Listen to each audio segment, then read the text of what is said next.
गुम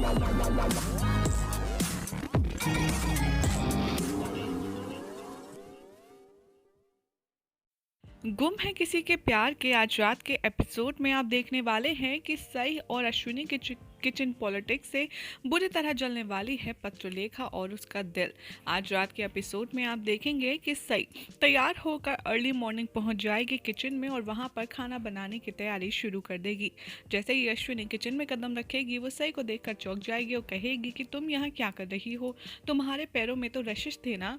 तो सई कहती है कि ये देखिए मेरे पैर तो बिल्कुल ठीक हो गए, आपने जो बेकिंग सोडा दिया था उससे देखिए ना बिल्कुल भी रैशेस चली गई हैं, आपकी वजह से मेरे पैर बिल्कुल ठीक हो गए, I thank you so much. सई की बात सुनकर अश्विनी उसे बड़ी मासूमियत से देखती है और फिर कहती है तुम क्यों क्या लगता है कि वो बेकिंग सोडा का पेस्ट मैंने भेजा था? नहीं सही, बल्कि विराट तो किचन में बहुत देर से वही ढूंढ रहा था लेकिन उसे नहीं मिला तो मैंने उसे ढूंढ कर दिया, और वो मैंने नहीं बल्कि विराट खुद तुम्हारे लिए बेकिंग सोडा लेकर आया था।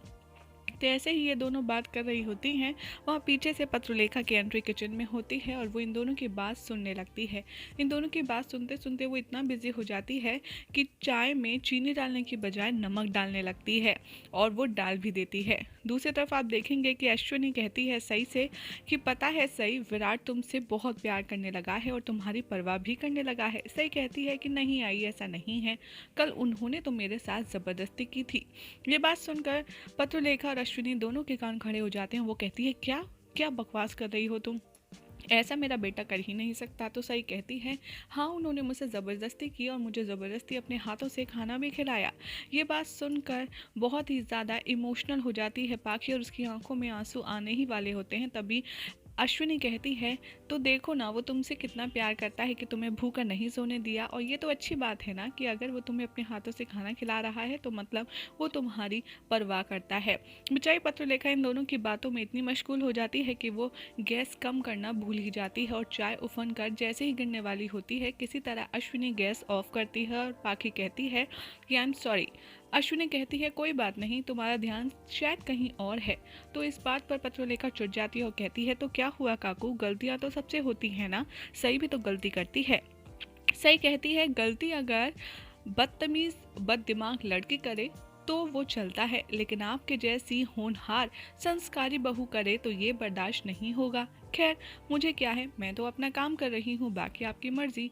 पाखी मन ही मन विराट के बारे में सोचती है और कहती है मैंने विराट से क्या कहा कि सई को जाकर अपने हाथों से खाना खिला दो, उसने तो सच में खाना खिला दिया, ये विराट क्यों कर रहा है।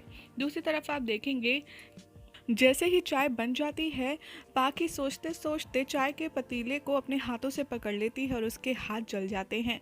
ये देखकर अश्विनी भाग कर जाती है और मन उससे कहती है क्या हुआ, जलन हो रही है। पाखी घूर कर उसे गुस्से से देखती है। अश्विनी कहती है अरे मेरा मतलब है तुम्हारी उंगली में जलन हो रही है क्या।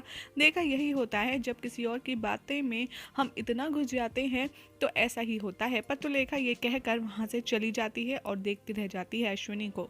दूसरी तरफ आप देखेंगे कि विराट को कॉल आता है ब्रिगेडियर सूट का और वो खुद उससे पहले उन्हें कॉल कर चुका होता है और उनके बारे में पूछता है कि आपको सम्राट का कुछ पता चला। तो ब्रिगेडियर सूट बताते हैं कि हमारी दो सर्च टीम उसे ढूंढ रही हैं विराट, लेकिन अभी कोई खबर नहीं मिल पाई है। विराट कहता है कि अगर आपको प्रॉब्लम ना हो तो क्या मैं अपनी टीम के साथ उसको ढूंढ सकता हूँ। यहाँ पर ब्रिगेडियर कहते हैं देखिए मिस्टर विराट, आपके सेंटिमेंट्स को हम रिस्पेक्ट करते हैं और समझते हैं, लेकिन आई एम सॉरी ऐसा पॉसिबल नहीं है।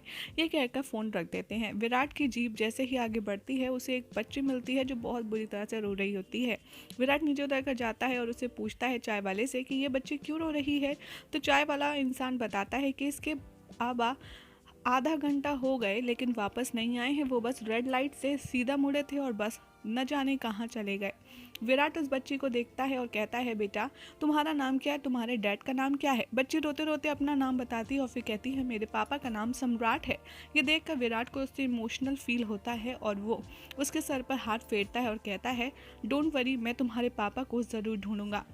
वो अपने हवलदार से कहता है कि यहाँ के सारे सीसीटीवी फुटेज चेक करो और पता लगाओ कि इसके बाबा के साथ क्या हुआ है, और जब तक हम इसे पुलिस स्टेशन ले जाते हैं। और वो उस बच्ची को अपने साथ पुलिस स्टेशन ले जाता है। दूसरी तरफ आप देखेंगे कि अश्विनी जैसे ही चाय सबको परोसती है सब चाय पी कर के बहुत बुरा मुंह बनाते हैं और कहते हैं ये क्या बदतमीजी है, चाय में भला कौन नमक डालता है, पूरे दिन की शुरुआत ही तुमने खराब कर दी।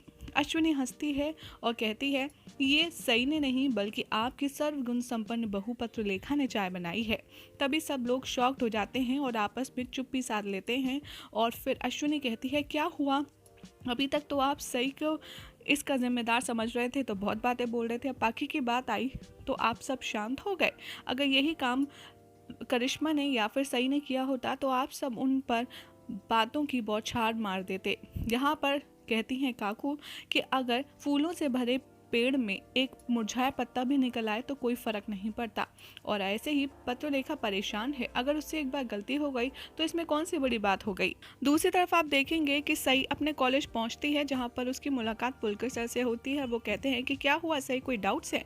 तो सई कहती है, नहीं सर, एक्चुअली जो बुक आपने कंसीडर की थी वो लाइब्रेरी से ऑलमोस्ट सभी ने इशू करा ली है और मेरे पास तो कोई बुक ही नहीं है। पुलकर कहता है, डोंट वरी, मेरे पास एक पर्सनल कॉपी है, लेकिन हाँ एक शर्त है, तुम पढ़कर मुझे उसे वापस कर देना। सई खुश हो जाती है और उनका थैंक यू कहती है। जैसे ही सई के साथ में वो लॉकर के पास पहुंचते हैं, पुलकित के पास किसी का कॉल आता है, वो कॉल में बिजी हो जाते हैं। वो सई को चाबी देते हैं और कहते हैं, वो रहा लॉकर, जाओ तुम जाकर वो बुक निकाल लो। सई जैसे ही वो बुक निकालती है, यहाँ पर पुलकित की पर्सनल डायरी भी साथ में गिर जाती है, जिसमें देवी की बहुत सारी तस्वीरें होती हैं और वो बिखर जाती है। जैसे ही सई उन तस्वीरों को उठाकर देखने वाली ही होती है, तभी वहाँ पर पुलकित आ जाता है, उन तस्वीरों को उठा लेता है और सई को बुक देकर कहता है, ये लो, अच्छे से पढ़ाई करना और बहुत ही अच्छे से मार्क्स भी लाना। सई बुक लेकर वहाँ से चली जाती है और पुलकित उन तस्वीरों को देखकर अपनी और देवयानी की खूबसूरत यादों में खो जाता है। फिर आपको दिखाया जाएगा कि सई प्रैक्टिस कर रही होगी अपने फेस्ट की, जहाँ पर थक जाएंगे सब लोग और रेस्ट करेंगे। तभी वहाँ पर रिफ्रेशमेंट टाइम होगा और एक लड़की सबको वड़ा पाव देने आएगी। सई को भी ऑफर करती है, लेकिन सई मना कर देती है। लेकिन जिस न्यूज़पेपर में वड़ा पाव रैप होता है, उसमें विराट की फ़ोटो देखकर सई उसे रोकती है और कहती है, मुझे वड़ा पाव तो नहीं चाहिए, मुझे भूख नहीं है, लेकिन हाँ मैं ये पेपर ज़रूर पढ़ना चाहूँगी। जैसे ही सई वो पेपर खोल करके विराट चौहान के बारे में छपी न्यूज़ पढ़ने लगती है, दूर से अनिकेत देखता है और उससे कहता है, अरे ये तो वही ऑफिसर है जो उस दिन ऑफिस में आए थे प्रिंसिपल सर के। सई कहती है कि क्या यही वो ऑफिसर है जिसने तुमसे कहा था कि अपने काम से काम रखा करो? अनिकेत कहता है, हाँ आई एम 100% श्योर, यही वो ऑफिसर थे जिन्होंने उस दिन हम सबको ऑफिस में धमकी दी थी। सई ये बात सुनकर बहुत ही ज़्यादा शॉक्ड हो जाती है। वो विराट की फ़ोटो देखकर कहती है कि विराट सर, आप कॉलेज में आए थे, आपने मुझसे इतना बड़ा झूठ मेरी आंखों में आंखें डालकर कैसे बोला? अब आपको इस सारे सवाल का जवाब देना ही होगा। सई तुरंत विराट को फ़ोन लगाती है और उससे कहती है, हाँ आप कहाँ हैं? उसी बीच आप देखेंगे कि विराट के हवलदार आएंगे और उस बच्ची के डैड के बारे में पता चल जाएगा। वो कहेंगे कि वो सिटी हॉस्पिटल में एडमिट हैं, वो दरअसल बेहोश हो गए थे, इसलिए वो लौट कर नहीं आ पाए। विराट उसी सिलसिले में हॉस्पिटल पहुंचा होगा। जब सई का कॉल आएगा तो पीछे से नर्स आएगी और कहेगी, ये लीजिए दवाइयाँ और आप अर्जेंट हैं या अभी जाकर ले आइए। सई से कहता है, वो कुछ अर्जेंट है या फिर मैं तुम्हें बाद में कॉल करता हूँ। सई और उसका फ़ोन डिस्कनेक्ट कर देता है। सई बेचारी बस इतना ही कह पाती है कि आईपीएस विराट चौहान आप कहाँ घूमते रहते हैं?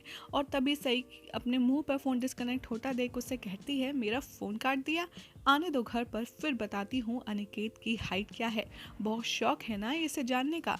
अब ऐसा बताऊंगी कि कभी भी नहीं भूल पाएंगे। और यही हो जाएगा आज रात के एपिसोड का एंड।